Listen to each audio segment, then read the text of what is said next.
Bonsoir à tous les justes. Nous sommes encore là ce soir pour encore travailler sur le thème qui m'a été confié. Et je rappelle encore une fois de plus ce thème dont nous sommes en train d'étudier.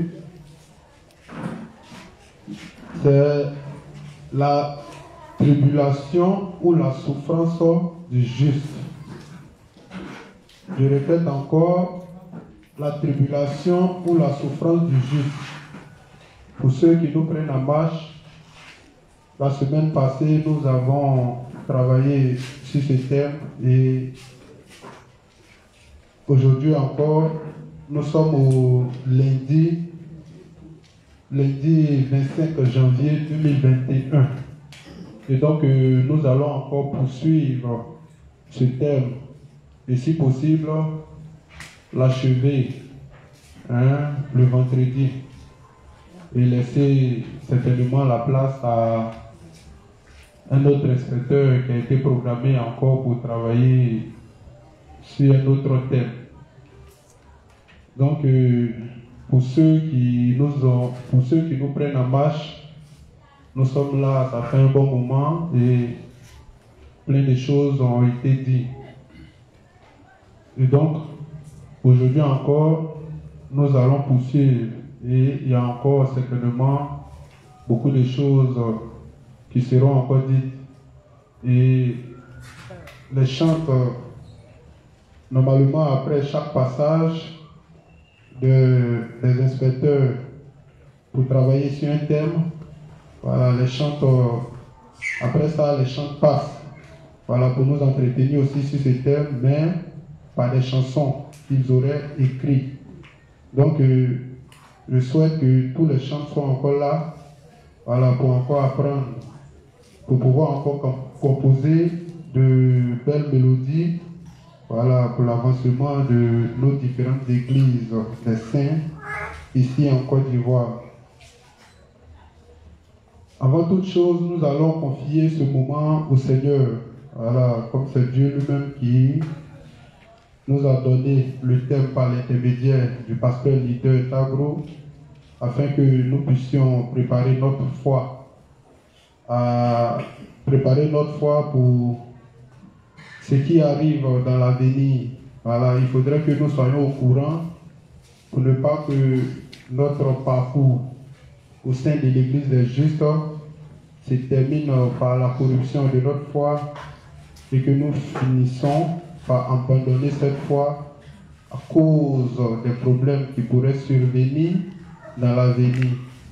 Mais nous nous confions d'abord en Jésus et nous avons foi au Saint-Esprit, voilà, qui nous donnera la force de ne pas abandonner l'évangile en lequel nous plaçons tout notre espoir, parce que cet évangile-là nous garantit une meilleure vie.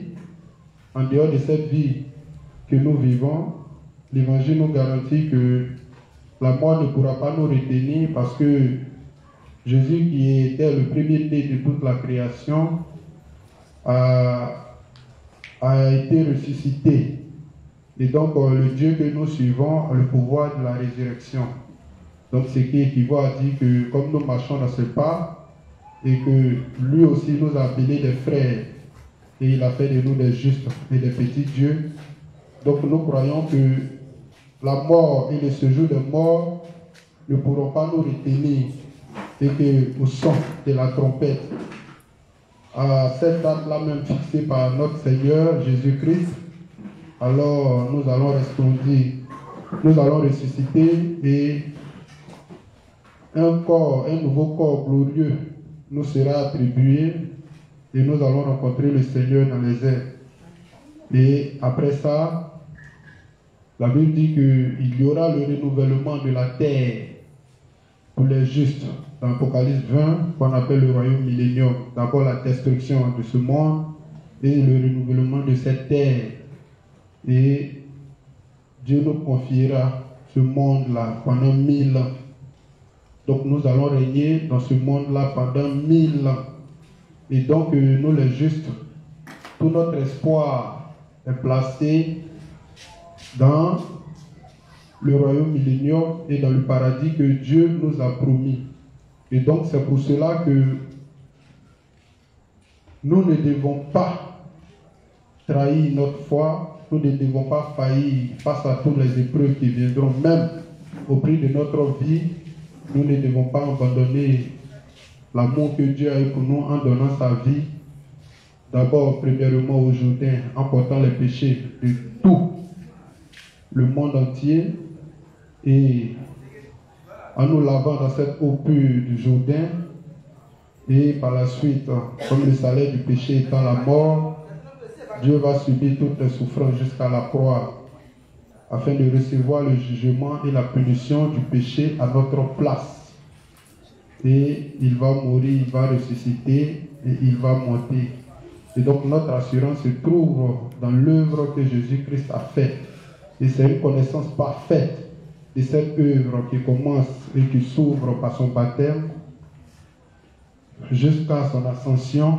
C'est la connaissance parfaite de cette œuvre-là qui fait de nous des hommes sans péché.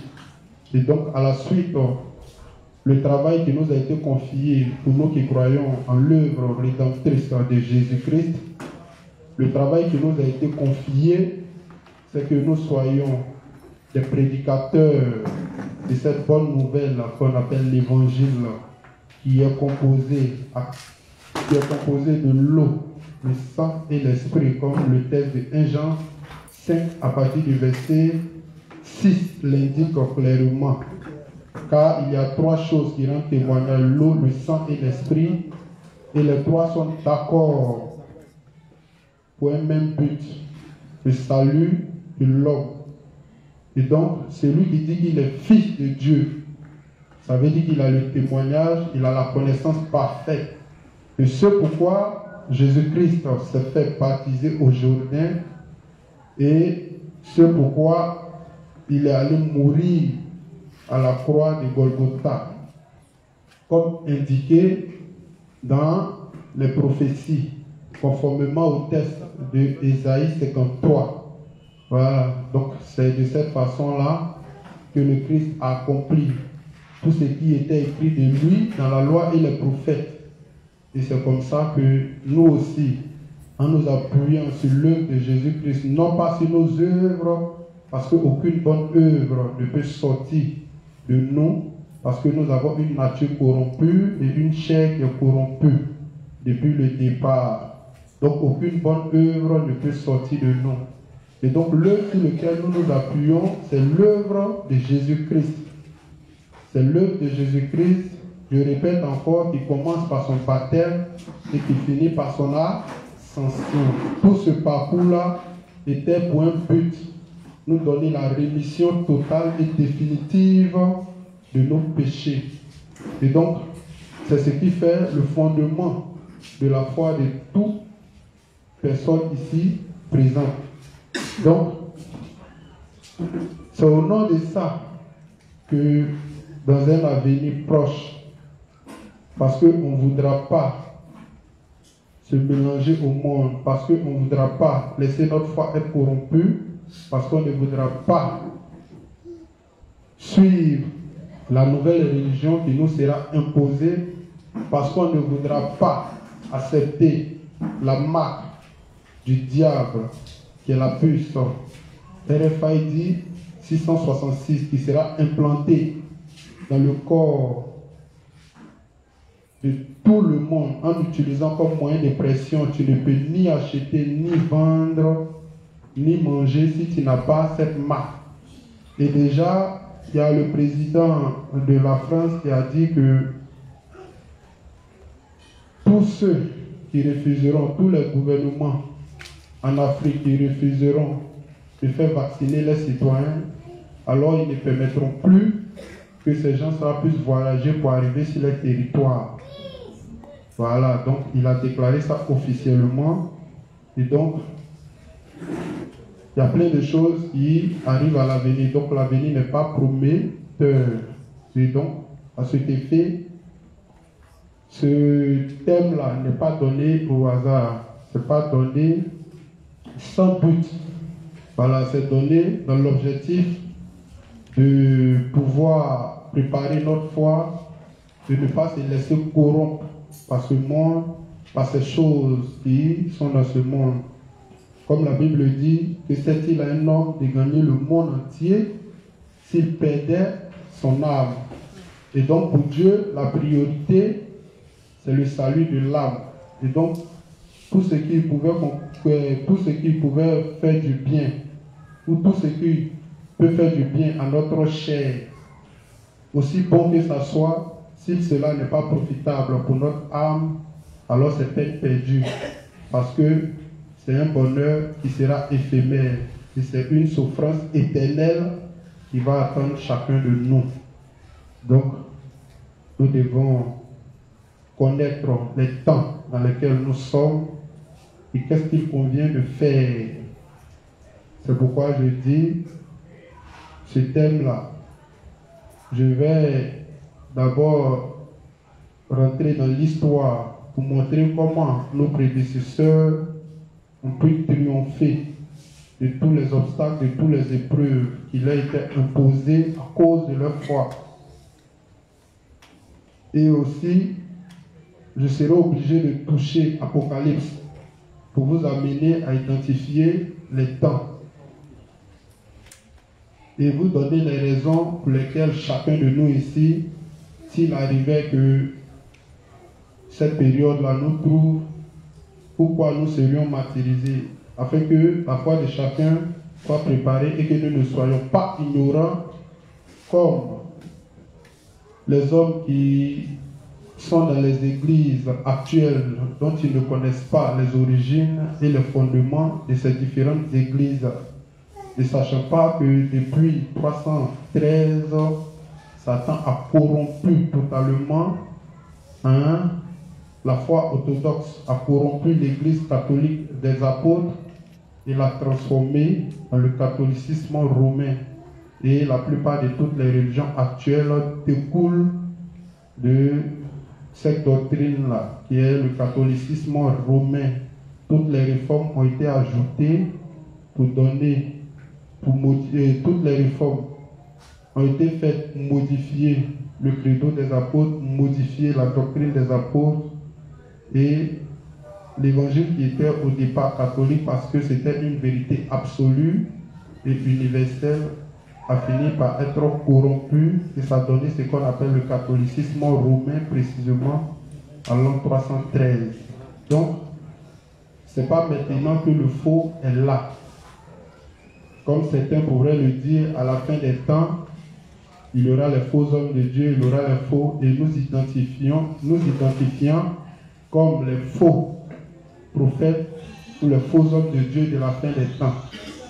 Mais le problème n'est pas d'abord, comment on appelle ça, qui est faux prophète de la fin des temps ou qui ne l'est pas. Mais le problème, c'est de savoir quelle était la doctrine de départ, quel était l'évangile de départ, c'est-à-dire après l'an 33, lorsque Jésus accomplit le salut. Quelle était la foi des prédécesseurs, quelle était la foi des apôtres. Et donc pour cela, on est obligé de se référer aux écrits bibliques pour montrer réellement quelle foi les apôtres prêchaient et qu'est-ce qui a suscité leur persécution. Donc, déjà pour ceux qui n'étaient pas là, j'essaie de vous mettre un peu au parfum de la chose pour que vous puissiez être un peu au même niveau que nous. Donc, je dis, j'ai ici un document qui relate un peu le calvaire et la vie des prédécesseurs dans la foi. Ce document-là relate un peu leur vie, comment ils ont souffert, comment ils ont été persécutés, comment ils ont été dépouillés de tout leur bien et quelle était la motivation de tous ceux qui les persécutaient, à savoir les scribes, les pharisiens, les empereurs romains, les sadducéens, toutes ces personnes-là, y compris les gentils ou les païens de ce temps. Quelle était la motivation de tout un chacun? et pourquoi les chrétiens, les justes, étaient aussi persécutés.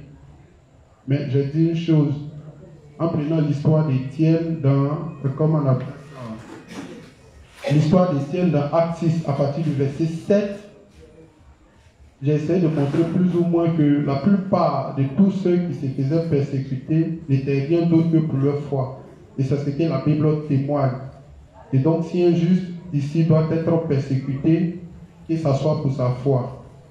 Mais il ne faudrait pas que ça soit à cause de son impolitesse, à cause du fait qu'il ne respecte pas les autorités, les magistrats et autres. L'apôtre Paul nous a mis en garde de respecter les autorités, les magistrats et autres, puisque à César, ce qui est à César, ce monde est dirigé par des dirigeants. Donc, on leur doit respect, on leur doit obéissance. Quand vous avez vu l'apôtre Paul devant le roi Agrippa, vous avez vu avec combien de fois il était poli lorsqu'il s'adressait au roi. Et donc, c'est la même chose. Nous devons respecter les autorités, nous devons respecter les magistrats, tous ceux qui sont établis sur nous. À la maison, nous devons respecter nos parents, nous devons respecter tout le monde. Nous devons essayer d'être conformes aux différentes lois dans la société dans laquelle nous vivons, pour ne pas être demain ou se retrouver en prison et venir dire que c'est à cause de l'évangile qu'on nous a persécutés. Non. Si tu n'as pas de permis, il ne faut pas rouler voiture. Il ne faut pas dire que non, comme je suis juste, Dieu est là, il me protège. Il va faire que si ma voiture passe, les policiers ne vont pas me voir parce que Dieu va rendre ça invisible. Dieu ne va pas faire une telle chose. Voilà. Dieu ne fera pas une telle chose. Et si quelqu'un se retrouve en prison à cause d'une telle chose, il n'a qu'à savoir que Dieu même sera content de le voir là-bas. Et Dieu va l'utiliser même pour prêcher l'évangile là-bas. Voilà, donc ça sera un peu avantageux même pour Dieu. Ça va? Donc, nous devons être persécutés pour un seul but, pour notre foi, comme de la manière nos prédécesseurs l'ont été. Voilà. Donc, on va prier. On va prier pour que Dieu lui-même soit au contrôle de ce moment. On va prier aussi, demander à Dieu d'ouvrir notre intelligence et notre compréhension pour que tout ce qui sera fait ici, ou tout ce qui sera dit, on puisse assimiler et le mettre en pratique au moment opportun.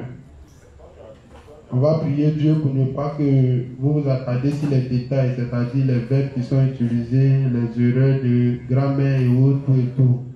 Ça, c'est pour ceux qui sont distraits. Voilà. Concentrez-vous plutôt sur le message que je veux véhiculer au travers de ce thème-là.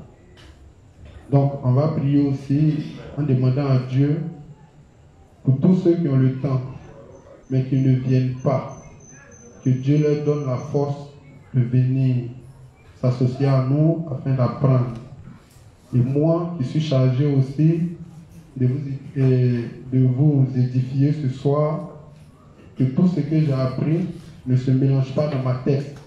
Voilà, que Dieu lui-même m'aide à ordonner mes idées et qu'il m'aide à dire les choses dans les limites de sa parole sans toutefois ajouter un grain de ma pensée. Ensemble, on prie le Seigneur. Dieu des justes, nous te disons merci. Merci pour ces moments qui ont été initiés pour que nous puissions travailler autour des différents thèmes qui nous sont confiés par notre pasteur leader, le pasteur Tagro. Merci Seigneur de montrer à chacun l'importance de tout ce qui est fait ici. Merci d'ouvrir notre intelligence et notre compréhension. Merci aussi Seigneur de me rappeler tout ce que j'ai appris. Merci aussi Seigneur de permettre aux gens, à tout un chacun d'être concentré sur ce qui est dit et de ne pas s'attarder sur les détails. Merci de donner la force à ceux qui ne viennent pas de venir. Merci aussi de permettre que Seigneur je puisse travailler dans les limites de ta parole sans toutefois ajouter quelque chose. Merci Au nom de Jésus que j'ai prié. Amen. Donc, on va poursuivre. On va lire ce document-là comme on l'avait commencé la dernière fois. Mais avant de commencer déjà, qui a retenu quelque chose dans ce qui a été dit? Et s'il vous plaît, durant cette semaine, d'abord, on va terminer ça. Voilà, si on a fini aujourd'hui, si on a fini demain, c'est ça. On va aborder peut-être Apocalypse, ou bien, comme je l'ai dit, ce thème qui m'a été donné, ce n'est pas des paragraphes du livre, mais c'est une série de tests qui m'a été donné, tiré de la Bible. Voilà, c'est dessus qu'on devait travailler. Donc, si on finit ça, certainement, on va lire les tests là, et puis peut-être terminer par Apocalypse. Ou bien si on finit ici, on va aller un peu dans Apocalypse pour essayer de se situer sur les différentes périodes et les événements qui sont arrivés et chercher à connaître les raisons pour lesquelles toutes ces choses-là arriveront. Voilà, donc on va continuer dans ce document. Comme je l'ai dit, ça relate un peu l'histoire comment on appelle ça, des chrétiens de l'église primitive au 1er siècle. Mais la persécution des justes ne s'est pas arrêtée au 1er siècle. Voilà, ça a continué jusqu'à l'an 313. C'est en l'an 313 que Satan va utiliser une nouvelle méthode, puisque la première méthode était la violence et qui faisait recours à la persécution et au martyre, ne s'est pas avérée payante. Satan va utiliser une méthode encore plus intéressante, cette fois-ci pacifique, douce, mais plus dangereuse. Pourquoi? Ça sera la voie de la corruption. Corruption au niveau de l'évangile. Corruption.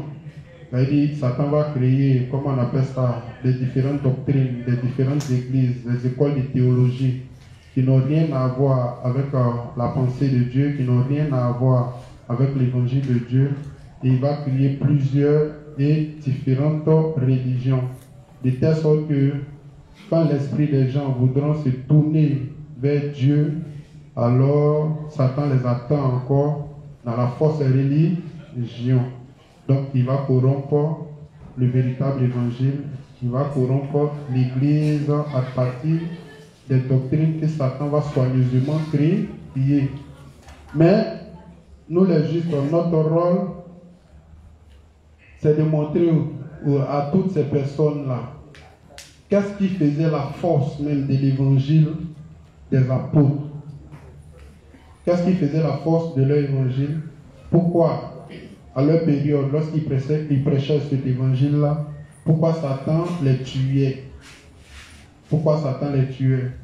Et une chose, c'est que aujourd'hui, la plupart des religieux aujourd'hui ne sont pas dérangés. Leur évangile ne dérange pas Satan. Parce que Satan est sûr d'une chose. Que leur sort est déjà scellé. Il les a déjà embobinés avec la fausse doctrine. Maintenant, ce qui est dangereux, eux, Satan a déjà fini avec eux. Mais maintenant, c'est tous ceux qui décident de marcher dans la foi correcte. C'est-à-dire l'église des justes. Alors, c'est à l'église des justes que Satan s'attaque plus. Je dis bien, c'est à l'église des justes que Satan s'attaque plus. Et comme chacun de vous ici présent est appelé demain à diriger une église de justes, parce que là où Dieu dépose son serviteur, c'est pour que son nom soit connu. Son nom signifie Jésus, qui équivaut à la rémission des péchés, en stricte conformité avec l'évangile de l'eau et de l'esprit. C'est ce qu'il a dit dans le texte de Jean 3. En vérité, je te le dis, si un homme ne naît d'eau et d'esprit, il ne peut rentrer dans le royaume des cieux. Donc pourquoi Dieu conditionne le salut des hommes par deux choses? L'eau, le premier élément, l'esprit. Mais dans le texte de Jean 5, à partir du verset 6, là, il fait ressortir les trois éléments.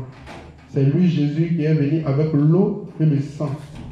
Et l'esprit rend témoignage. Une fois que quelqu'un a la connaissance parfaite de ce que l'eau fait dans le salut de l'homme et ce que le sang fait dans le salut de l'homme, alors l'Esprit Saint vient attester que tu es dans la vérité et Dieu te scelle de son esprit parce que tu as la connaissance de l'eau et le sang et comment ces deux éléments-là t'ont donné la rémission des péchés. Et donc comme Satan connaît ça, Satan sait que la force de l'évangile de Jésus-Christ se trouve dans le baptême et dans la connaissance parfaite de son sacrificateur et de son dernier souverain sacrificateur terrestre qui est Jean-Baptiste, comme annoncé par les 4 évangiles. Luc parle de lui, Matthieu parle de lui, Jean parle de lui, et qui parle de lui encore? Marc parle de lui. Mais ils se sont arrangés. Ils se sont arrangés pour enlever le baptême de Jésus et Jean-Baptiste dans les évangiles actuels. De telle sorte qu'en croyant à un seul de ces éléments, puisque ça ne répond pas aux deux, alors Dieu ne reconnaît pas cette foi-là, et cette foi-là n'est pas correcte. Donc, l'objectif c'est de restaurer l'image de l'évangile authentique, qui commence par le baptême de Jésus. Quand Jésus vient sur la terre, pourquoi la première des choses qu'il fait, c'est aller aux eaux du baptême, tandis qu'il n'avait pas de péché. La plupart, quand il lit Matthieu 2, 3 là-bas, la plupart des gens qui partaient se faire baptiser pour fuir le péché et pour fuir la colère à venir de Dieu. Mais Jésus, lui, n'avait pas de péché, mais il commence son œuvre de salut par son baptême. Alors, la question, pourquoi Jésus commence le salut par son baptême? Donc, toute la force de l'évangile se trouvait dans le baptême que Jésus avait fait. Et pourquoi Dieu s'est gardé un dernier souverain sacrificateur qui est Jean-Baptiste, annoncé par le prophète Malachi. Donc, en entrant dans l'Ancien Testament, à l'image des boucs qu'on sacrifiait, avec le souverain sacrificateur Aaron, lorsqu'il y avait l'expiation des péchés annuels, il y avait un souverain sacrificateur qui représentait tous les Israélites. Et la condition pour qu'il y ait rémission des péchés, il y avait 3 étapes. L'animal devrait se présenter au tabernacle sans défaut. La deuxième chose, il lui fallait l'imposition des mains, comme annoncé par Lévitique 16, verset 21. Et l'imposition des mains dans la Bible était le moyen par lequel on culpabilisait l'animal, c'est-à-dire qu'on transférait les péchés sur l'animal. Alors, une fois que l'animal avait reçu les péchés, la Bible dit sans effusion de sang, il n'y a point de pardon. Alors l'animal était égorgé et son sang était recueilli par le souverain sacrificateur qui rentrait dans le lieu saint et qui faisait l'aspersion des différents lieux. Et c'est comme ça que le sacrifice était agréé par Dieu. Mais on dit toutes ces choses étaient l'ombre. Et donc dans l'ombre, on ne pouvait pas bien percevoir les choses. Et de la manière, l'expiation des péchés était faite dans l'Ancien Testament. La Bible dit que le fait qu'on renouvelait ces sacrifices à chaque année signifiait simplement que ça ne pouvait pas garantir de façon définitive la rémission des péchés. Pourquoi? Parce que ce n'était pas aux hommes que cette tâche a été attribuée. Mais si on ne leur a pas donné la possibilité de faire et de voir leurs échecs et leurs manquements, ils diront qu'ils pouvaient se sentir. Alors, quand la parole de Dieu dit, qui dira j'ai purifié mon cœur? Comme tous les hommes ont essayé et ils se sont rendus incapables. Ils ont vu leur incapacité à résoudre leurs problèmes de péché. Alors personne ne peut dire qu'il a purifié son cœur. Alors, celui qui a été préparé avant la fondation du monde, comme Éphésiens 1 le dit, il rentre en ligne de compte puisqu'il est question de lui en ce qui concerne le pardon des péchés. Alors lui, quand il vient, il se présente comme l'agneau sans défaut. Pourquoi l'agneau sans défaut? C'est pour qu'on se rappelle que dans l'Ancien Testament, pour qu'il y ait pardon des péchés, il fallait l'agneau et il fallait un animal sans défaut. Et quand l'animal vient sans défaut, il ne retournait pas sans défaut. Alors la deuxième chose, il fallait l'imposition des mains était faite par le souverain sacrificateur en ce qui concerne l'expiation des péchés annuels qui se faisait le 10e jour du 7e mois de chaque année. Ça veut dire que si cette date-là n'était pas respectée, alors le rituel n'avait pas de valeur ou Dieu n'agréait pas le sacrifice qui avait été fait. Alors tout devait être fait dans les limites de ce que Dieu avait fixé. Et donc quand Jésus aussi il vient, qui se présente comme l'agneau sans défaut, si on a notre agneau sans défaut, alors pour qu'il y ait expiation, pour qu'il y ait pardon, pour qu'il y ait rédemption des péchés, alors il nous faut forcément un souverain sacrificateur à l'image de Aaron. C'est pourquoi Luc est formel. Quand il commence son explication de l'évangile, il commence par retracer, comme je le dis, la généalogie de Jean-Baptiste pour montrer que Jean-Baptiste appartenait à la lignée des sacrificateurs à travers son papa Zacharie, sa maman Élisabeth, qui étaient tous deux descendants des sacrificateurs.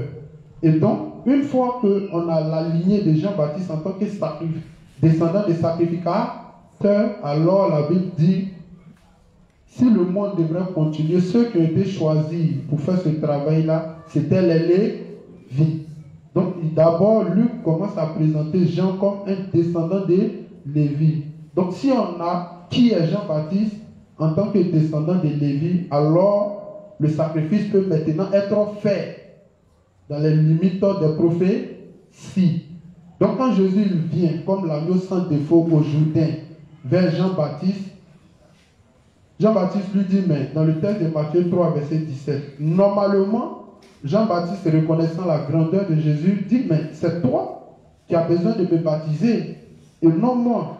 Jésus lui dit, laisse faire, car il est convenable que nous. Donc, ce qui est important ici, c'est le nous. Laisse faire, car il est convenable que nous. Il ne dit pas lui, il dit nous. Laisse faire, car il est convenable que nous accomplissions ainsi ce qui est juste devant Dieu. Or, ce qui est juste devant Dieu, la justice de Dieu, nous révèle que l'humanité, à cause des péchés, devait mourir. Mais si l'humanité tout entière doit mourir, en ce moment, qui ira au paradis? Alors Dieu avait prévu son Fils avant la rédemption, avant la fondation du monde. C'est ce qui est dit dans le texte de Éphésiens 1, verset 13, quand vous lisez, à partir de Éphésiens 1, quand vous lisez.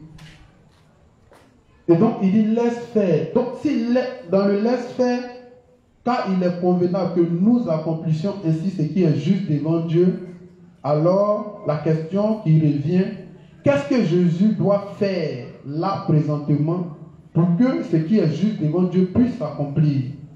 Et qu'est-ce que Jean-Baptiste doit faire là présentement dans le texte de Matthieu 3, 17 au Jourdain, dans l'eau du Jourdain? Qu'est-ce que Jean-Baptiste doit faire pour que ce qui est juste devant Dieu puisse s'accomplir là en ce moment précis? Alors, pour comprendre ces choses, il faut consulter la loi et les prophètes. Donc, quand Jésus vient comme l'agneau sans défaut, alors Jean-Baptiste vient comme le dernier souverain sacrificateur terrestre. Puisque pour qu'il y ait pardon des péchés, il faut qu'il y ait imposition des mains pour que les péchés puissent passer de l'individu à l'animal. Et donc, si Jésus devrait rester dans le Jourdain, il y a depuis 2000 ans, il y a de cela 2000 ans, alors si Jésus devrait rester dans le Jourdain, pour que chacun de nous ici passe lui imposer les mains pour lui transférer les péchés, alors il ne va pas quitter là. Donc il va susciter quelqu'un en lequel tous les hommes vont se reconnaître, qui est Jean-Baptiste. Et lorsque Jean-Baptiste va baptiser Jésus, alors Jésus va recevoir les péchés conformément au texte de Lévitique 16. Et maintenant, comme Jésus avait reçu les péchés, hébreu est formel, sans effusion de sang, il n'y a point de part. Alors, c'est parce que Jésus a reçu les péchés que ça va le conduire maintenant à la croix pour qu'il puisse recevoir le jugement des péchés qu'il a porté dans sa chair. C'est de ça que parle le texte d'Ésaïe 53. Et donc c'est absurde que quelqu'un dise que non, c'est à la croix que Jésus a pris les péchés. Mais on dit que c'était à cause, parce qu'il a porté les péchés dans sa chair, à cause des péchés il était frappé, à cause des péchés il était brisé. Mais si c'est à la croix qu'il porte les péchés, pourquoi il commence à être frappé avant? Donc ça n'a pas de sens. Donc Satan, sachant que Satan savait que la force de l'évangile se trouvait dans le baptême et la connaissance parfaite de qui était Jean-Baptiste. C'est pourquoi Jésus témoigne de Jean-Baptiste et Jean-Baptiste témoigne de Jésus. Satan, connaissant ces choses, s'est arrangé pour que dans les doctrines qu'il a fabriquées pour donner au monde depuis l'an 313, ces deux éléments fondamentaux-là ont disparu. C'est-à-dire la connaissance de Jean-Baptiste et Jésus et le baptême de Jésus. Or, une fois que ces deux éléments-là sont retirés dans le salut, alors il n'y a plus de salut et l'humanité est perdue. Et la foi devient erronée et la foi devient ce qu'on appelle l'hérésie.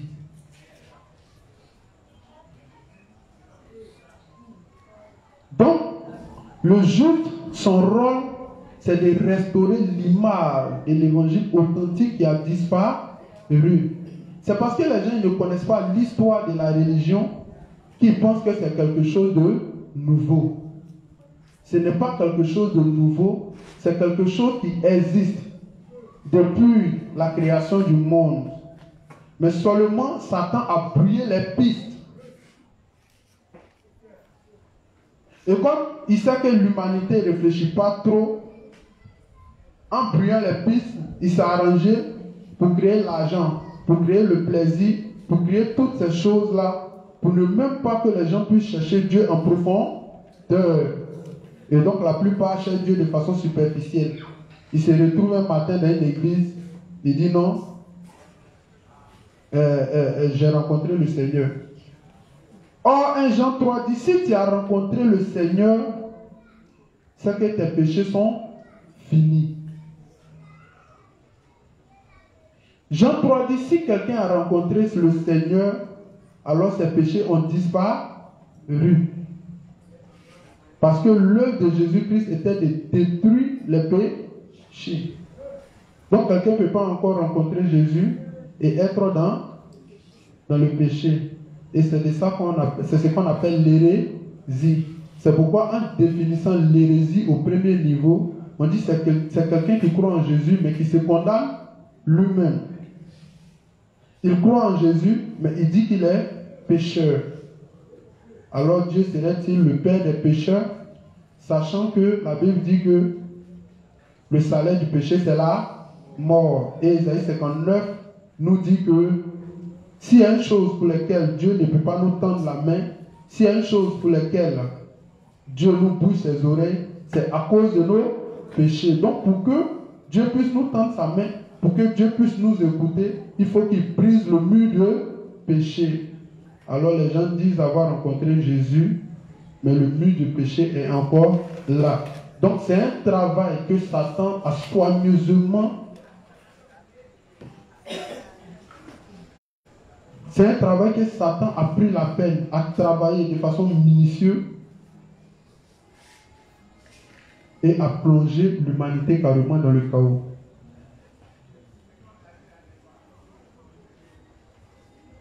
Est-ce que vous comprenez?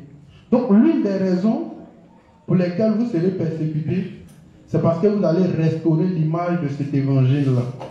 Quelque chose que Satan a pris son temps et puis a caché ça depuis des siècles, facilement quand vous venez faire ressortir. Et puis vous expliquez ça correct. Et puis, la lumière est en train de grandir, mais quand la lumière est en train de grandir, la Bible dit que quand les justes se multiplient, le monde est dans la... Donc, ça, c'est l'une des raisons pour lesquelles Satan va vous persécuter ou va nous persécuter. Parce que nous avons restauré l'image de l'évangile. Donc, dans la guerre que Satan a mené la bataille à plusieurs niveaux. Et la dernière fois, je vous ai dit, Satan est tellement intelligent qu'il crée ce qu'on appelle la diversion. C'est-à-dire, quand vous parlez de Satan, quand vous parlez des démons, vous vous imaginez des, comment on appelle ça, des monstres. Vous vous imaginez Mami Wata, c'est-à-dire quelqu'un qui a la tête de l'homme, d'une femme, et qui a que de poisson. C'est-à-dire que vous-même, vous fabriquez les démons avec votre propre, comment on appelle ça? Imagination. Satan n'est pas ce que vous pensez. Satan n'est pas le monstre que vous pensez. Les démons là, ce n'est pas des gens qu'on dessine comme ça dans les films là. Non. Je vous ai dit, ils sont tellement beaux que c'est les gens que vous rêvez de marier. Est-ce que vous comprenez? Ils sont tellement beaux, ils sont autour de vous, ils ont ce que vous aimez, l'argent, les belles voitures, tout ça. Ce que vous aimez là, ils ont ça. Ils sont beaux, ils sont jolis, ils sont à côté de vous, mais c'est eux les démons. Pourquoi? Parce que Satan signifie principe d'opposition. Celui qui commence à faire les choses contraires à la pensée de Dieu devient Satan.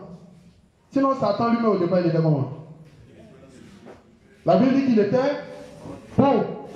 C'est pas ça? Il brillait.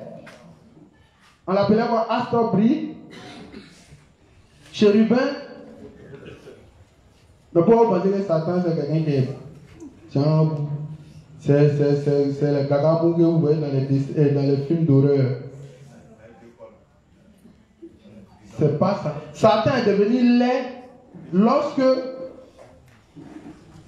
il est quitté sous la lumière de Dieu, lorsqu'ils sont opposés à Dieu. Donc tous ceux qui sont en train de s'opposer à Dieu dans son projet, ils deviennent Satan. Satan était à côté de Jésus. Il marchait avec Jésus. Il buvait avec Jésus. Il faisait tout avec Jésus. Et Satan, c'était Judas. Pourquoi? Ce n'est pas la personne de Judas qui est Satan. Mais c'est parce que Judas s'est laissé corrompre. Et ses pensées ont commencé à s'opposer à celles de Dieu. Et donc Judas est devenu ça. Et donc Judas est la première personne qui a accompli le projet de Satan. Faire tuer Dieu. Ça va? Donc, ce que Satan fait là, à l'église, dans les églises qu'il a créées, là, c'est pour détourner l'intelligence des gens. Comme par exemple, je vous ai dit, ils vous font croire à l'église, viens te délivrer d'esprit de pauvreté. Pourtant, le pasteur lui-même, là, pour pouvoir manger, qu'est-ce qu'il fait? Il vous fait cotiser. Vous qui êtes pauvre, c'est vous, il fait cotiser. Mais quand c'est vous, vous avez un problème, il vient chasser l'esprit de pauvreté. Si quelqu'un est un peu intelligent, que son cerveau réfléchit là, aïe. C'est clair.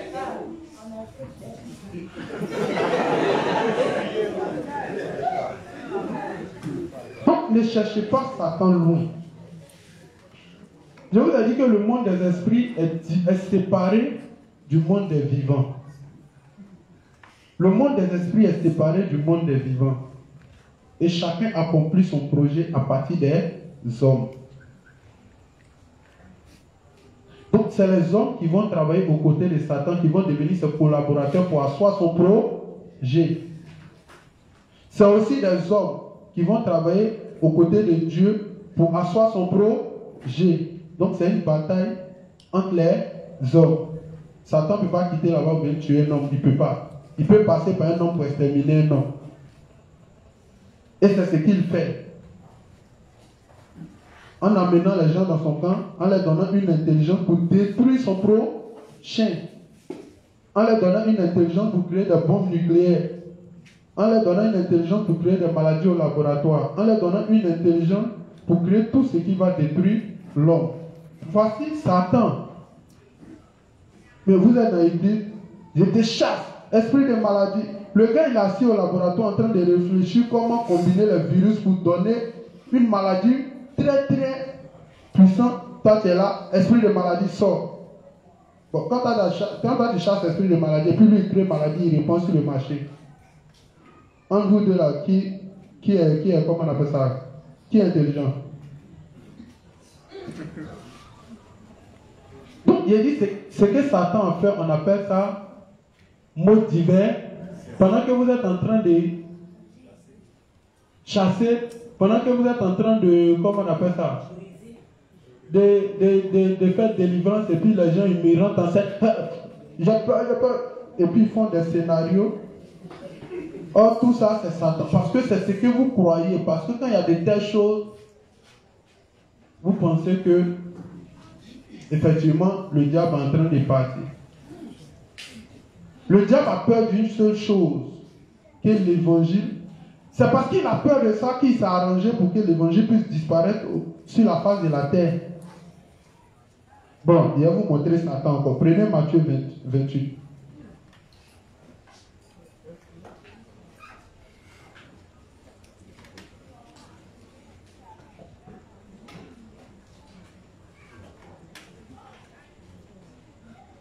Matthieu 28, on prend vite. Commence à lire à partir du verset 1. Matthieu 28, verset 1. Après le sabbat, à l'aube du premier jour de la semaine, Marie de Magdala et l'autre Marie allaient voir le sépulcre. Et voici, il y eut un grand tremblement de terre, car un ange du Seigneur descendit du ciel, vint rouler la pierre et s'assit dessus. Son aspect était comme l'éclair, et son vêtement blanc comme la neige. Les gars tremblaient de peur et devinrent comme morts. Mais l'ange prit la parole et dit aux femmes, pour vous, ne craignez pas, car je sais que vous cherchez Jésus qui a été crucifié. Il n'est point ici, il est ressuscité, comme il l'avait dit. Venez, voyez le lieu où il était couché. Et allez promptement dire à ses disciples qu'il est ressuscité des morts. Et voici, il vous précède en Galilée. C'est là que vous le verrez. Voici, je vous l'ai dit.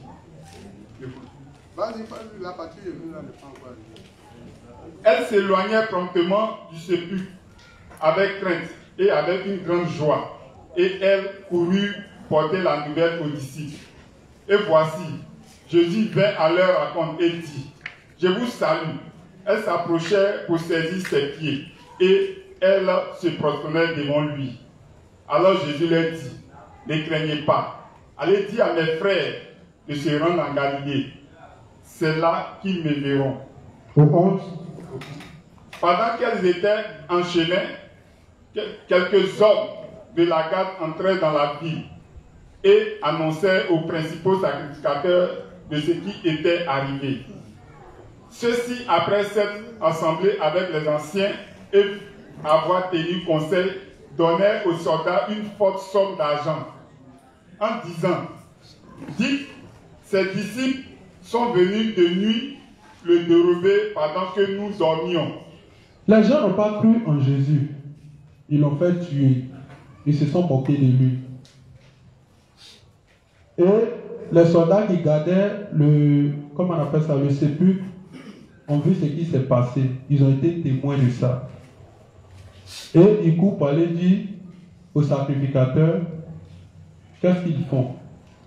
Ils leur donnent l'argent Pour faire quoi? Pour dire, ils n'ont qu'à aller dire que c'est, comment on appelle ça, ses disciples sont venus l'enlever. Ils n'ont qu'à aller leur dire que ses disciples sont venus l'enlever. Vous voyez comment Satan, il travaille. Continue, tu vas voir.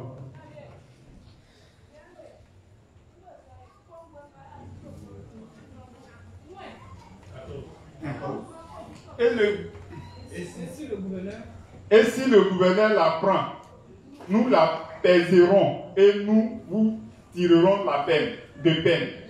Les soldats prirent l'argent et suivirent les instructions qui leur furent données. Et ce bruit s'est répandu parmi les Juifs jusqu'à ce jour. Donc vous voyez, depuis longtemps, Satan a travaillé par la voie de la corruption. Pour ne pas que les merveilles du Seigneur soient répandues. Mais qu'est-ce que Dieu a fait? Folie. Les 11 disciples allèrent en Galilée, sur la montagne que Jésus leur avait désignée. Quand ils le virent, ils se prosternaient devant lui. Mais quelques-uns eurent des doutes. Jésus s'étant approché, leur parla ainsi. Tout pouvoir m'a été donné dans le ciel et sur la terre. Allez, faites de toutes les nations des disciples, les baptisant au nom du Père, du Fils et du Saint-Esprit. Et enseignez-leur à observer tout ce que vous êtes prescrit. Tout ce que je vous ai prescrit. Et voici, je suis avec vous tous les jours jusqu'à la fin du monde. Amen. Donc vous voyez, quand Satan il va vouloir travailler, Satan travaille toujours par la corruption. L'une des choses auxquelles Satan a recours, c'est la corruption. Alors quand il vient, je dis bien, Satan, dans son combat, en ce qui concerne, les gens qui sont déjà dans le faux, eux pour eux là, Satan a déjà fini à eux. Ils lui appartiennent déjà. Mais c'est les églises des justes qui sont en danger. Je dis bien, c'est les églises des justes qui sont en danger. Pourquoi? Parce que c'est ces églises-là que Satan va détruire ou veut détruire. Et donc, par anticipation, je le dis, chacun de vous ici est appelé à diriger une église. Donc, il faut que vous sachiez comment Satan travaille. N'imaginez pas Satan loin. Satan est là, il est parmi vous et il est au milieu de vous. C'est tous ceux qui ne sont pas d'accord avec les principes. Parce qu'ils estiment que les principes là, ça ne les arrange pas. Tous ceux qui adorent le pouvoir, ils sont à côté. Et comme Satan aussi, il aimait le pouvoir, c'est à cause du pouvoir que Dieu l'a chassé du ciel. Donc il reconnaît ceux qui aiment le pouvoir. C'est pourquoi le révérend dit, on ne donne pas de poste à quelqu'un qui aime le pouvoir. Parce que si on donne un poste à quelqu'un qui aime le pouvoir, il finira par tout garder. Vous ne voyez pas les politiciens, quand ils viennent, ils disent quoi? J'ai fait un mandat à son nom. Donnez-moi le pouvoir, je vous le rends. Quand il vient, il prend goût. Il dit, donnez-moi un deuxième mandat. Qui devient le premier mandat. Quand ça a fini, il veut encore un autre mandat. Et quand on dit on n'est pas d'accord, il dit si c'est ça, tuer toute la population pourvu que lui soit au pouvoir, il s'en fout. Pourtant, quand on te met au pouvoir, c'est pourquoi? C'est pour protéger la population. Mais quand quelqu'un aime le pouvoir, il finit par piétiner la population. La population commence à devenir son marchepied. C'est la même chose. Si quelqu'un aime le pouvoir à l'église, qu'on lui donne le pouvoir et que demain on le met de côté, c'est fini, il va tout gâter.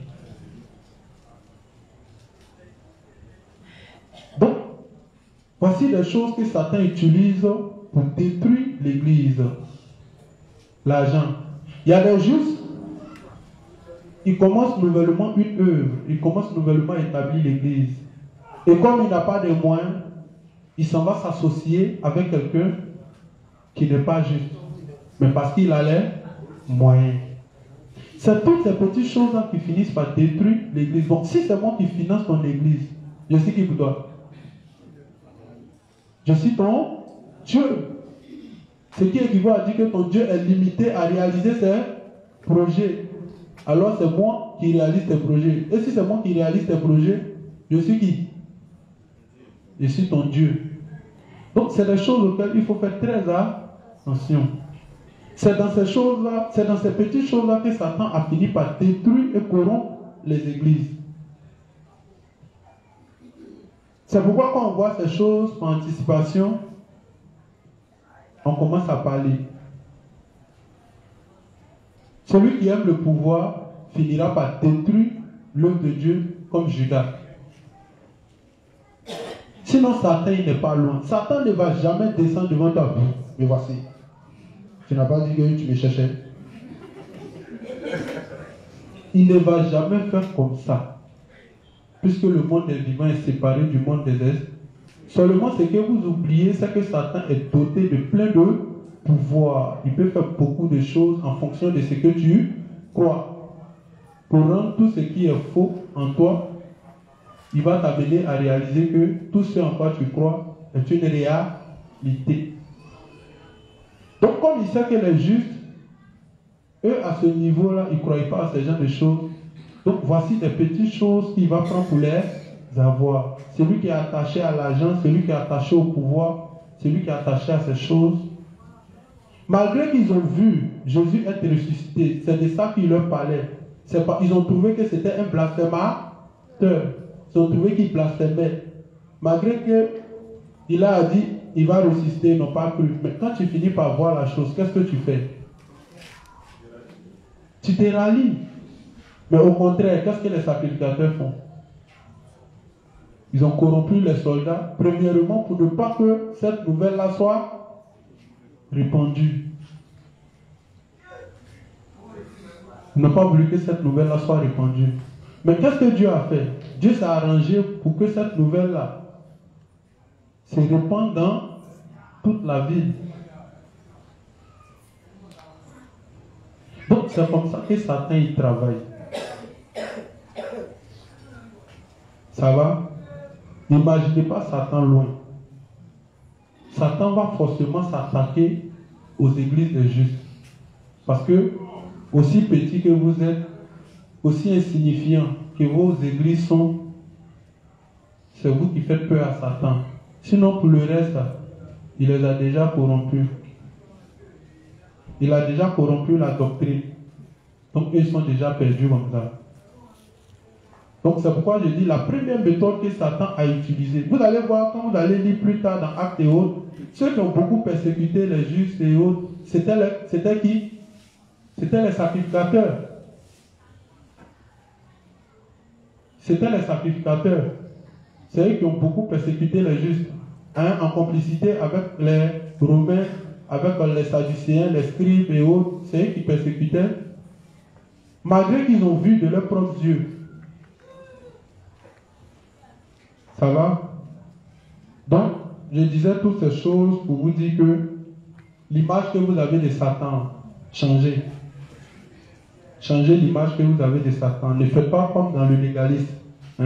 Commencez à identifier Satan dans tout ce qui est opposé à la volonté de Dieu. Quand vous êtes à l'église, quand on dit une chose, que quelqu'un s'oppose toujours à ce qui est dit, sachant que c'est la vérité, imaginez, ne réfléchissez plus. Satan n'est plus loin. Satan n'est plus loin. Satan commence à devenir ton voisin, ton frère juste. Ce n'est pas des gens qui sont quittés ailleurs pour venir persécuter les justes. C'est les juifs eux-mêmes qui ont persécuté leurs frères. Quand tu lis Pierre, Pierre dit ceux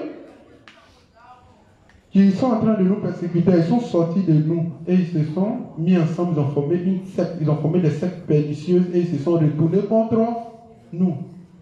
Et quand quelqu'un sort de l'église des justes, et qu'il revient contre l'Église, ça devient encore plus dangereux. Parce que même quand il blasphème, quand il dit du n'importe quoi, on l'identifie déjà comme injuste. Et on vous met tous dans le même bateau. Donc pour qu'il puisse ternir l'image de votre Église, ça devient encore plus facile. C'est pourquoi Satan aime beaucoup que l'ennemi là, il provienne de vous. Diviser pour mieux régner. En présentant des choses insignifiantes qui va faire grandir dans ton cœur, et c'est à partir de ça qu'il va commencer à attaquer l'Église. Donc, en tant qu'inspecteur, quand on commence à voir ces choses, quand on parle, c'est pas pour irriter ou bien c'est pas pour, comment on appelle ça, parce qu'on a un problème personnel avec quelqu'un. Nous sommes là pour protéger l'Église. Nos propres intérêts peuvent passer, mais les intérêts de l'Église doivent demeurer. Ce travail-là, imaginez-vous si on est né depuis 2004 et qu'on est en train de construire progressivement l'Église de Dieu. Imaginez-vous toute la peine qu'on a pris. Regardez, on n'est pas beaucoup. Comparé à ceux qui sont dans le... Et puis, nous, on n'est pas encore beaucoup. Hein. C'est nous encore, on va venir se diviser entre nous. Et puis, on va se mettre en deux blocs. Et puis, on va commencer à se battre. Mais pendant que nous, on se bat, Satan, son objectif est gagner. Lui, son projet, c'est la même chose qu'ils font dans les nations. Préoccupez-vous à vous battre entre vous. Nous, on va se charger de vos ressources. Si vous êtes unis, vous allez nous attaquer. Vous allez voir ce qu'on est en train de faire. Mais quand vous êtes divisés, en train de vous battre entre vous, est-ce que vous avez le temps de vous concentrer sur l'adversaire? Ton adversaire est devenu ton propre frère. Donc c'est pourquoi, pour celui qui aime pour celui qui aime Dieu, a une facilité à laisser tomber ces petites choses en regardant aux intérêts de Dieu. Parce que si tu ne laisses pas, c'est ça que Satan va utiliser pour détruire l'Église. Et quand on sera en train de lire, vous allez voir que plein d'églises ont disparu. Pas parce que ces églises n'avaient pas le fondement de la foi correcte qui était l'évangile de l'esprit. Ils avaient le fondement de la foi. Ils avaient l'évangile de l'esprit. Mais Satan a travaillé de façon méthodique en glissant ses agents dans ces églises-là, en infiltrant des personnes au cœur qui ne sont pas droits.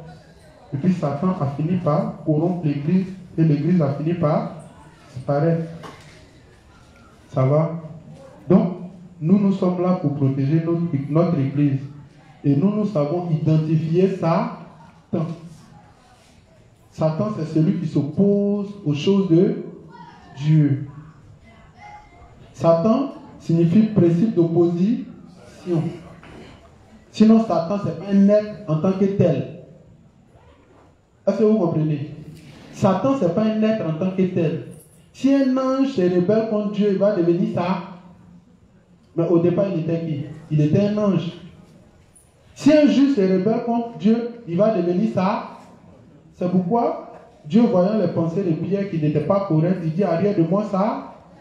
Mais est-ce qu'en vérité, Paul, en quoi est-ce que Pierre est Satan? Mais les pensées de Pierre font de lui Satan. Mais s'il rejette ses pensées, il revient quoi? À la lumière. Mais s'il ne rejette pas, il reste quoi? Il reste dans les ténèbres. C'est pourquoi Dieu dit, tout ce qui est ténèbres, Dieu met en lumière. Une fois que c'est lumière et que c'est révélé, que tu admets, alors c'est corrigé et tu deviens lumière. Tout ce qui est en nous qui n'est pas correct, Dieu fait ressortir. C'est de ça que parle le troisième jour. Tout ce qui est en nous, Dieu fait ressortir. Si tu es orgueilleux, si tu aimes le pouvoir, si tu aimes l'argent, si tu aimes la domination, si tu aimes toutes ces choses, Dieu sait que c'est pas ces petites choses que Satan utilise pour détruire l'Église. Alors Dieu va révéler cette nature-là. Et si tu admets, tu pries le Seigneur, il t'aide, c'est fini, tu avances. Ça va? Donc Satan, il n'est pas loin. Satan est en train de distraire les gens dans les églises, pendant que lui, il est en train de travailler fort pour asseoir son projet de nouvel ordre mondial. Donc, allons-y. La dernière fois, on était en train de lire ça, on a vu déjà comment les justes étaient persécutés. On a vu Néron qui a mis le feu à la ville et puis il a menti sur quoi? Il a menti sur les justes et ils ont commencé à les faire tuer. Voilà. Donc, c'est les choses qui reviendront dans l'avenir. Comme vous allez lire Apocalypse, comme je l'ai dit, on va revenir dessus. Comme vous allez lire Apocalypse, vous allez voir les flots que Dieu va envoyer à la dernière minute. Tout le monde dira que c'est à cause des justes que ces choses-là arrivent. Donc, ils seront la cible, ils seront considérés comme ennemis. Parce que c'est à cause d'eux que les malheurs s'abattent sur le monde. Donc, du coup, tout le monde va les identifier parce que leurs paroles, ce qu'ils seront en train de dire, qui s'accomplira tôt ou tard, qui est l'annonce des fléaux pour nous faire entrer dans l'ère du cheval pâle. Comme on a assez parlé de ça et que les choses s'accomplissent textuellement, les gens vont dire que c'est à cause de ça, c'est à cause de nous que ces choses-là arrivent. Et donc, ils vont finir par nous tuer parce qu'ils vont dire que c'est nous, on n'aime pas le monde, c'est nous, on prie pour que le monde soit détruit. Donc, comme le monde, on veut que le monde soit détruit, alors nous-mêmes, ils vont nous détruire. C'est de la même manière, au temps de l'église primitive, parce que ces choses-là, est-ce que c'est maintenant c'est écrit? On dit l'apôtre, comment on appelle ça, Jean, c'est lorsqu'il a pu se réfugier sur l'île de Patmos, pratiquement vers l'an 95 là-bas, c'est là qu'il a écrit ces choses. Donc, la plupart des gens qui marchaient dans la voie des apôtres, là, c'est ce qu'ils expliquaient. Ils disaient que le monde sera détruit, ils disaient toutes ces choses dont le livre de l'Apocalypse relate. Donc, quand les flots s'abattaient, automatiquement, on identifiait ce qui arrivait là à eux et on en profitait en même temps pour les tuer parce qu'on dit que c'est à cause d'eux que les malheurs s'abattent sur le monde. C'est de ça qu'on était en train de dire la dernière fois. Vas-y. Donc, dans les jours à venir, vous serez accusés à tort et on sera tués aussi. Ça va? Et nous tous qui sommes en train de chanter les cantiques, non, pour expliquer le système. Demain, on a appelé un jour, on va à l'école, on a appelé à travailler dans l'entreprise, tout et tout. Quand ils m'ont dit que tu vas contre le système, que toi tu ne peux pas travailler ici, c'est pas que quelqu'un va pleurer. À Bobo, tu nous mets devant la caméra, c'est nous, on n'a qu'à expliquer ça, ils vont nous persécuter. On a compris. Alors vas-y. Et ton micro? Non, là ça ne fonctionne pas bien. C'est tombé, c'est cassé. Ok, donc tiens mon micro. Dans tous les lieux où ils cherchaient refuge, les disciples du Christ étaient traqués comme des faux, obligés de se cacher dans des endroits désolés et solitaires. Ils étaient dénués de tout, persécutés, maltraités, et dont le monde n'était pas digne, errant dans les déserts et les montagnes, dans les cavernes et les antres de la terre. Les catacombes donnaient asile à des milliers d'entre eux, sous les collines des environs de Rome. De longues galeries avaient été creusées dans le roc. Ces tunnels qui se croisaient en tous sens s'étendaient sur des kilomètres en dehors de la ville. Dans ces retraites souterraines, les disciples du Seigneur enterraient leurs morts et allaient se réfugier quand ils étaient suspects et proscrits. Lorsque l'auteur de la vie... Ça veut dire quand ils étaient exclus. Quand ils étaient exclus. Lorsque l'auteur de la vie viendra réveiller ceux qui ont combattu le bon combat, mais martyrs sortiront de ces lugubres cavernes. À travers ces cruelles persécutions, les témoins de Jésus gardaient la foi, privés de tout confort, sévrés de la lumière du soleil dans les sombres mais hospitalières profondeurs de la terre. Ils ne proféraient aucune plainte par des paroles de patience et d'espérance. Ils s'encourageaient mutuellement à endurer les privations et la souffrance. La perte des biens de la terre ne pouvait les faire renoncer à leur foi. Les épreuves et les persécutions ne faisaient que les rapprocher de la récompense et du repos éternel. Amen. Donc on dit quoi? On dit en cette période-là, hein, les Juifs, la seule chose, c'est pourquoi vous allez voir plus tard, en l'an 313, là, quand Constantin a pris le décret, vous allez comprendre pourquoi les Juifs, ne voulant plus être persécutés, n'ont pas prêché l'évangile, ont arrêté de prêcher l'évangile. Parce qu'ils ont souffert. Ils ont souffert. On les pourchassait. La seule chose qu'ils pouvaient faire, c'était de fuir et se cacher dans les grottes, dans les, comment on appelle ça, dans les grottes servant d'abri aux animaux et autres, dans les catacombes. C'est dans les trucs comme ça qu'ils fuyaient pour se cacher. Pourquoi? À cause du simple fait qu'ils prêchaient l'évangile. Et on les dépouillait de tous leurs biens. Mais pour l'instant, nous, on n'est pas encore à ce stade-là. On n'est pas encore à ce stade.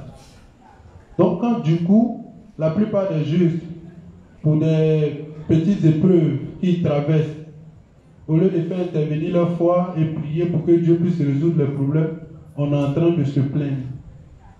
Et quand on va arriver à cette étape, c'est qu'on va dire quoi maintenant?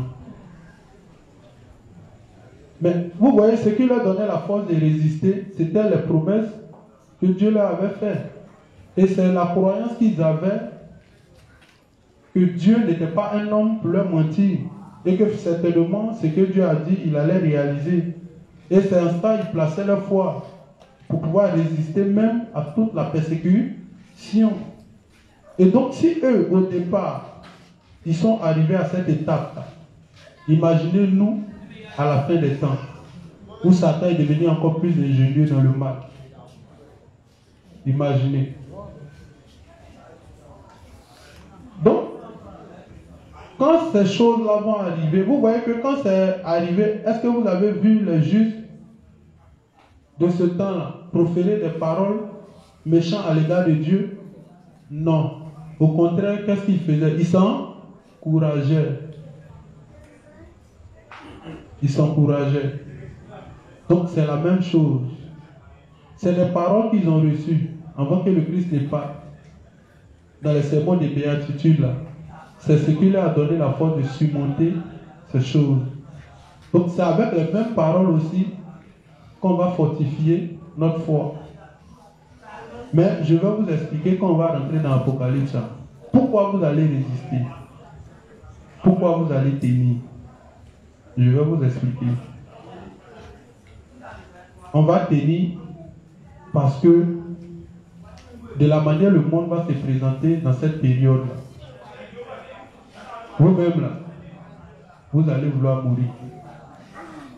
C'est parce que les gens seront ignorants qu'ils penseront que le monde va continuer juste après ça. C'est à cause de ça, beaucoup vont courir pour aller prendre la puce. Et puis ils vont prendre la puce pourquoi? Beaucoup vont prendre la puce à cause de leurs biens. Beaucoup ne vont pas vouloir perdre leurs biens. Et donc, pour pouvoir préserver toutes ces choses qu'ils ont amassées sur la terre, beaucoup vont aller prendre la puce. Or, vous les justes, on vous prévient que quand vous allez voir cette période-là, le monde dans lequel nous vivons est divisé en 7 grandes périodes. C'est ça que Dieu caractérise par les différentes ères. L'ère du cheval blanc, l'ère du cheval roux, l'ère du cheval noir, l'ère du cheval pâle. Mais une fois qu'on rentre dans l'ère du cheval pâle, alors l'ère du cheval pâle est la plus courte période. Elle dure 7 ans. La plus longue période, c'était l'ère du cheval blanc. L'ère du cheval blanc, depuis Adam jusqu'à où Jésus a accompli l'œuvre du salut, c'était l'ère du cheval blanc. Imaginez combien de fois ça a duré. Après ça, Satan a travaillé pour arracher la paix dans le monde. La paix, premièrement, la paix vient du fait que nous avons l'évangile. Donc Satan a travaillé pour corrompre l'évangile et a fait disparaître l'évangile. En plus de ça, Satan a secoué le monde avec 2 grandes guerres qui ont fait beaucoup de dégâts. On dit cette période a marqué l'ère du cheval rouge. Et après cette période, mais seulement le problème, c'est que quand une période vient, c'est-à-dire que une période, c'est un ensemble d'événements qui se succèdent. C'est un ensemble d'événements qui se passent. Et ça parcourt un temps. Mais ça veut dire que peut-être si on est dans l'ère du cheval blanc, quand on est dans l'ère du cheval noir ou dans l'ère du cheval rouge, ça ne veut pas dire que l'ère du cheval blanc prend fin. Non. Si on est dans l'ère du cheval rouge, quand on est dans l'ère du cheval noir, ça ne veut pas dire que l'ère du cheval rouge prend fin. Ça veut dire que les événements qui se passent dans l'ère du cheval rouge, ça continue. Mais seulement quand on rentre dans l'ère du cheval noir, c'est une nouvelle ère. Ça va? Quand on rentre dans l'ère du cheval noir, c'est-à-dire les choses de l'ère du cheval blanc, les choses de l'ère du cheval rouge, tout nous suit. Jusqu'à ce qu'on rentre dans l'ère du cheval pâle. C'est dans l'ère du cheval pâle que tout va s'accélérer. L'ère du cheval pâle, à lui, il est 7 ans. Mais on va identifier l'ère du cheval pâle à partir de quoi? On va identifier l'ère du cheval pâle à partir des premiers fléaux que Dieu va envoyer sur la terre. Pour sa dernière moisson. Dieu dit, quand l'évangile va prendre toute la terre, c'est là que viendra cette période. Donc c'est à ça qu'on se réfère. Mais certainement le monde deviendra difficile. Donc quand on va rentrer dans l'Apocalypse, on va vous aider à comprendre les différentes périodes et à vous situer. De telle sorte que quand on va rentrer dans telle chose, il ne faut pas chercher à préserver un bien. Parce que ça ne va plus te servir. C'est parce que les hommes étant ignorants vont penser que ces choses-là vont les servir. C'est pourquoi ils vont courir pour aller prendre la puce pour pouvoir préserver tout ce qu'ils ont. Et Dieu ne va même pas permettre que le martyre commence dans les 7 ans au début, non. Dans la seconde moitié de l'autre 7 ans. Et ce n'est même pas dans toute la seconde moitié. Parce que dans la seconde moitié, l'Antichrist rentre en ligne de compte. Il va apporter solution à toute la terre et il va commencer à marquer ses serviteurs. Donc ça va prendre un temps. Maintenant, c'est tous ceux qui refuseront d'être marqués qui sont les justes parce qu'ils comprennent et que Dieu a dit dans l'Apocalypse 13 que celui qui aura pris cette marque-là, son sort sera scellé. Donc ils refuseront de prendre. Ils refuseront de corrompre leur foi à cause des biens de la terre. Mais déjà, Dieu va leur montrer que tous ceux qui se sont attachés à la terre, Dieu va envoyer un avant-goût de la destruction de la terre. Donc c'est ce qui va conforter encore la foi des justes pour dire que le monde tire vers sa fin. Et donc comme le monde tire vers sa fin, si je prends la puce, je dis bien après cette étape du martyre, Dieu dit qu'il va réduire ça de 10 jours. Donc si tu es en train de fuir, que tu as les 10 jours là, tu n'as pas pu t'attraper pour te martyriser, quand, comme on appelle ça, la trompette va sonner, tu es sauvé. Si tu as attrapé aussi, tu es sauvé. Dans tous les cas, chacun est sauvé. Mais le problème, c'est que Satan, quand il va tuer les justes durant cette période, quand il sera en train de tuer les justes, ceux qui vont accepter de prendre la puce, ils vont penser qu'eux, ils vont vivre. C'est ça le problème. C'est pourquoi il dit qu'on va arriver à cette étape, ton choix là, tu n'as rien fait de bon. Parce que ton choix, en prenant la puce, c'est d'éviter que Satan te tue. Or si Satan te loupe, Dieu ne te loupe pas. Tu vois, non? Si Satan t'a loupé, Dieu ne te loupe pas. Donc on va arriver dans cette période, juste après le martyre des saints, c'est que Dieu va envoyer. On dit que c'est Dieu qui a le pouvoir sur la mort. Donc imaginez, peut-être pour nous les saints, là, il va vouloir juste peut-être qu'on embrasse notre martyr. Et puis, vous avez vu, même quand il y a dans l'histoire, quand les saints étaient en train d'être persécutés et tout, ils étaient heureux. Mais cet esprit leur donnait une force.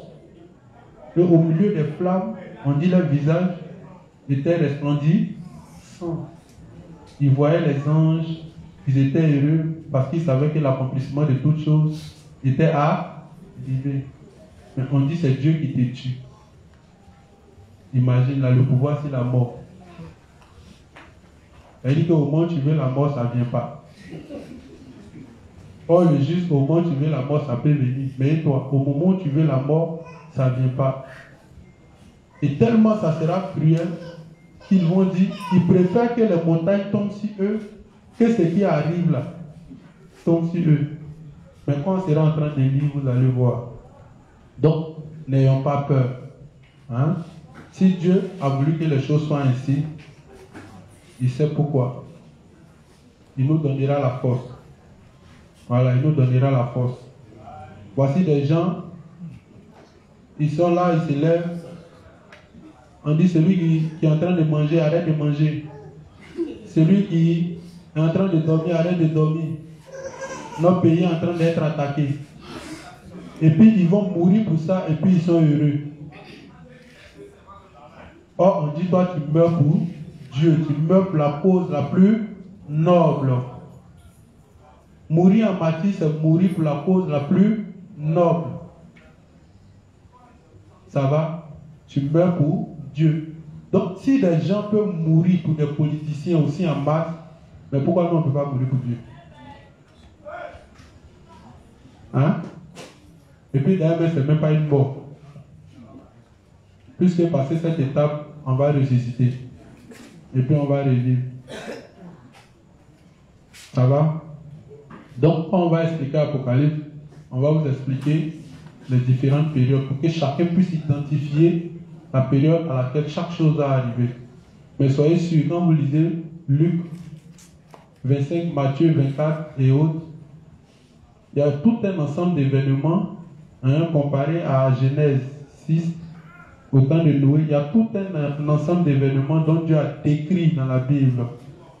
Et il dit, quand vous allez voir cette période-là, c'est que la génération qui sera dedans ne passera pas. Or, il se trouve qu'on est dans la génération. Même si nous on passe, elle dit ceux qui sont un peu derrière nous, ce n'est pas évident qu'ils passent. Parce que quand l'évangile sort, arrivé à un moment, ça va aller rapidement. Arrivé à un moment, Dieu permettra que ceux qui sont dans les hauts rangs des différentes loges soient convertis, comme au temps de l'église primitive. Et quand ceux-là seront convertis, ils vont dévoiler beaucoup de secrets. Et ils vont susciter beaucoup de moyens pour que l'évangile puisse avancer. Vous n'avez pas vu que quand Dieu a saisi Paul, vous n'avez pas vu comment l'évangile est vite parti? Ou bien, Paul était au milieu d'eux. Il était très versé. Il maîtrisait la tradition juive. Il maîtrisait le judaïsme. Il maîtrisait toutes ces choses.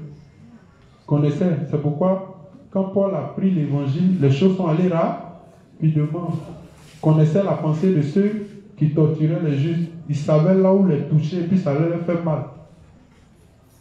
Donc ça sera la même chose. Dieu permettra que des gens de leur rang puissent quitter ces endroits-là et puis venir s'associer aux justes. Ils vont révéler beaucoup de secrets. C'est pourquoi Satan, ça va susciter sa colère. Imagine un de tes bons agents, comme Paul, est quitté dans ton camp. Imagine les secrets qu'il va révéler. Vous voyez? Donc, c'est la même chose. Les deux oliviers qui vont sortir d'Israël. Là. Imaginez, quand vous lisez là, ils sont sortis de ce rang. Donc, ils avaient une connaissance pas possible. C'est pourquoi les paroles, quand il y a Apocalypse, les paroles tourmentaient toute la ville. Ça va? Il est quelle heure? Il est déjà l'heure. Il reste 4 minutes.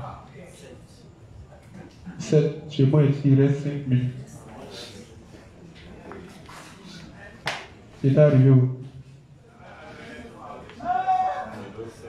Donc, attends, continue un peu pour toi. On dit livré au tourment. Comme autrefois, les serviteurs de Dieu, ils n'acceptaient point de délivrance afin d'obtenir une meilleure résurrection. Il se rappelait la parole du Maître, les prévenant que la persécution endurée à cause de son nom devait être pour eux un sujet de joie, parce que leur récompense serait grande. Leur récompense sera grande dans les cieux, car c'est ainsi que les prophètes avaient été persécutés avant eux. Ils se réjouissaient à tel point d'être jugés dignes de souffrir pour la vérité que leur chant de triomphe dominait le crépitement des flammes lorsqu'ils étaient sur le bûcher. Levant les yeux, ils voyaient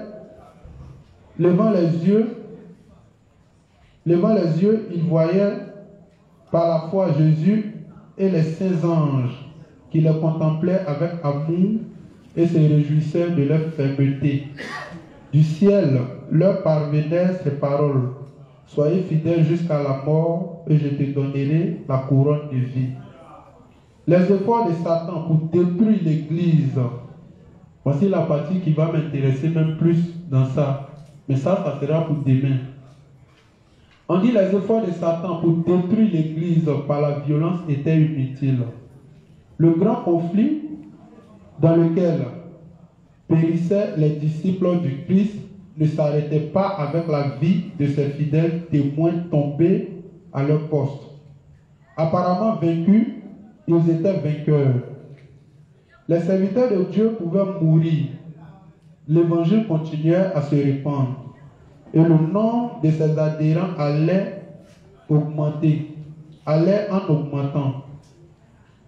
Il pénétrait même dans les régions demeurées inaccessibles aux aigles romains.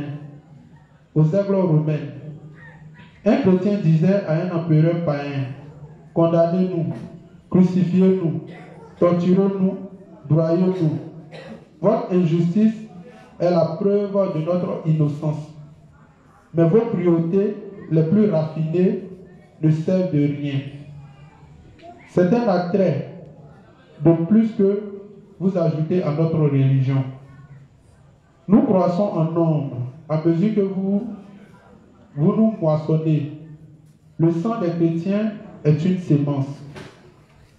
Des milliers de témoins étaient incarcérés et mis à mort, mais d'autres entraient dans les rangs et prenaient leur place. Quant à ceux qui succombaient pour leur foi, leur sort était scellé et ils étaient mis par Jésus-Christ au nombre des vainqueurs. Ils avaient combattu le bon combat. La couronne de justice leur était réservée pour le retour du Seigneur. La souffrance rapprochait les disciples les uns des autres et de leur Sauveur. L'exemple de leur vie et le témoignage de leur mort plaidaient si bien en faveur de la vérité qu'au moment où l'on s'y attendait le moins, des sujets de Satan abandonnèrent son service pour passer sous les étendards de Jésus-Christ. Pour mieux réussir dans sa guerre contre le gouvernement du ciel, Satan songea alors à une tactique nouvelle: dresser sa bannière au sein de l'Église chrétienne, comptant que s'il pouvait séduire les disciples du Christ et attirer sur eux le déplaisir de Dieu, il deviendrait pour lui une proie facile. Donc, comme je vous le disais, on voyait que la première méthode que Satan utilisait était la violence, pensant qu'en faisant cela, ça allait éteindre le règne de la foi. Cette méthode-là ne s'est pas avérée payante. Donc Satan va changer de stratégie. Et imaginez, la nouvelle stratégie, vraiment, ça a payé. Ça a tellement bien payé que pratiquement l'évangile a disparu depuis des siècles. Donc qu'est-ce que Satan a bien pu faire? On dit il a fait quoi? Il a dressé quoi? Sa bannière où? Au sein de l'Église. Ça veut dire quoi? Satan va travailler au sein de l'Église. Tous ceux qui n'ont pas, c'est-à-dire que même tu crois en l'évangile de l'esprit et que à quelque part tu es attaché à une chose, telle que le pouvoir, l'argent, tout et tout, c'est par ces choses-là que Satan va passer, ou c'est par ces individus-là que Satan va passer pour pouvoir créer des problèmes à l'église. Et ça, pour pouvoir comprendre ça, là, demain, on va aller dans l'Apocalypse pour voir les 7 lettres que les 7 lettres que Jean a adressées aux différentes églises. Vous allez voir ce qui s'est passé. Comment Satan a dû travailler quand ils disent qu'il a posé sa bannière au sein de l'église. Qu'est-ce qu'il a fait dans les différentes églises pour que ces églises-là, qui ont été soigneusement bâties avec des fidèles, avec des serviteurs à leur tête, comment ces églises ont fini par disparaître.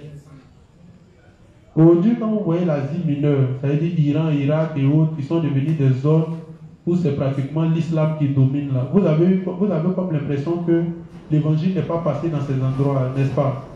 Mais pourtant, quand on parle des 7 lettres dressées aux 7 églises d'Asie mineure, hein, c'est là-bas que ces églises ont été.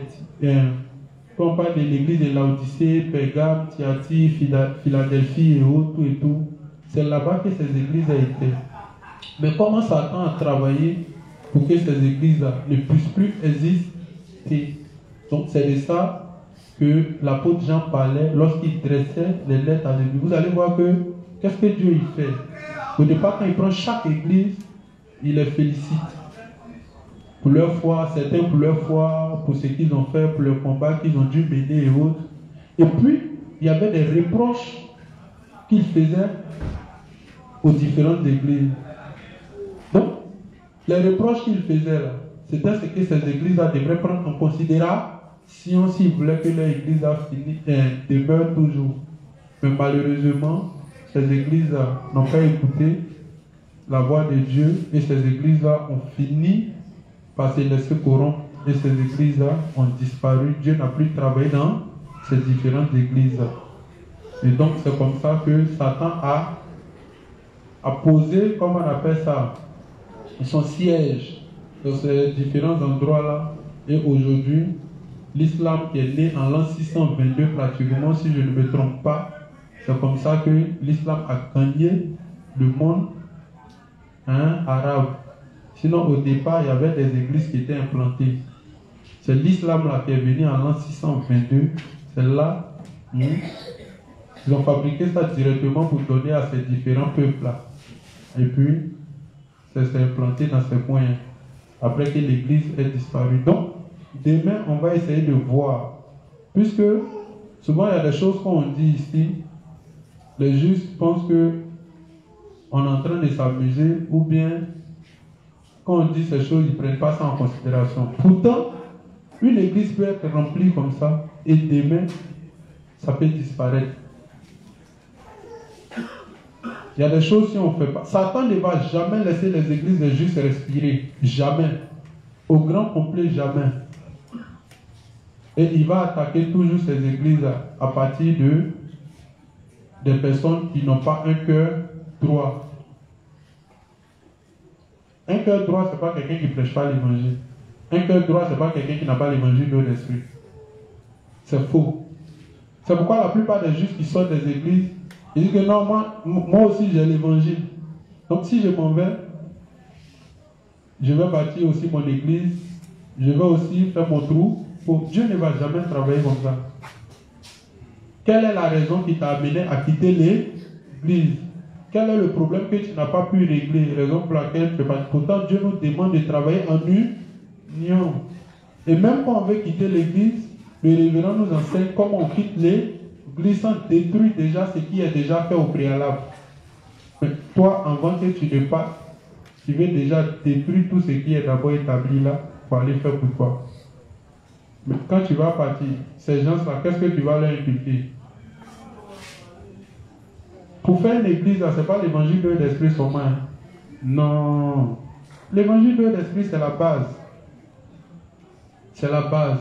C'est le fondement. C'est quoi les apôtres disent, c'est les rudiments, les notions élémentaires. Voilà. Sinon, si tu nourris seulement quelqu'un avec l'évangile de l'esprit, tu ne sais même pas comment Satan attaque les églises. Comment tu vas identifier les pièges de Satan? Hein? Si tu ne peux pas identifier les pièges de Satan, comment tu peux protéger l'église? Tu ne sais même pas par quoi Satan passe pour faire tomber les églises. Tu ne sais même pas. Donc, demain, on va continuer. On va continuer, on va encore poursuivre. Et si possible, comme je l'ai dit, cette semaine, je vais m'arranger pour terminer. Voilà, je vais m'arranger pour terminer. Donc, on va prier. Le plus souvent, je ne vous laisse pas poser des questions, c'est pas ça. Mais c'est pour vous dire que même si je vous pose des questions que vous ne voulez pas parler, moi je peux parler quand je vais occuper tout le temps et puis on va quitter ici. Voilà. Donc quand je vais vous laisser la possibilité de poser des questions vraiment pertinentes, on va avancer. Ça va? J'espère que ce qui est dit là, vous enregistrez. Voilà. Ne venez pas me poser des questions sur autre chose. Hein. Venez me poser des questions sur mon thème. Si quelqu'un veut poser des questions sur autre chose, il n'a pas de prendre après l'enseignement. Ça va?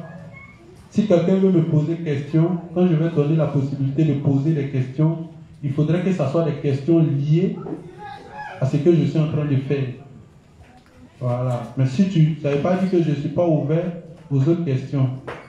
Je suis ouvert aux autres questions. Si vous venez me poser les autres questions, si je connais, je vais répondre. Si je ne connais pas, j'ai dit aller voir l'inspecteur Cédric, aller voir l'inspecteur Bouri, puis aller voir un collaborateur. Si ça ne peut pas, on va remonter. Ça va? Donc, on va s'arrêter là. On va prier que Dieu vraiment donne la force à tout un chacun de revenir ici demain, afin de venir encore apprendre de nouveau, voilà, qui permet que chacun puisse bien rentrer chez lui, voilà, et que tout ce que je suis en train de dire, si il y a des points d'ombre, s'il y a des gens qui ne comprennent pas ce que je suis en train de dire, que le Saint-Esprit qui est, comment on appelle ça, qui a pour rôle de nous éclairer sur la parole, puisse permettre que quand chacun sera en train de lire ce que je dis, puisse ressortir et le Saint-Esprit puisse l'aider à comprendre davantage ce que je suis en train de dire. Voilà, donc que Dieu accompagne chacun chez lui, qui donne de quoi à manger à tous ceux qui aiment son œuvre et ceux qui ne veulent pas son œuvre, mais qui rêvent d'autres choses, qui ne leur donne rien à manger. Voilà, donc que Dieu bénisse tout un chacun. Au nom de Jésus, j'ai prié. Amen.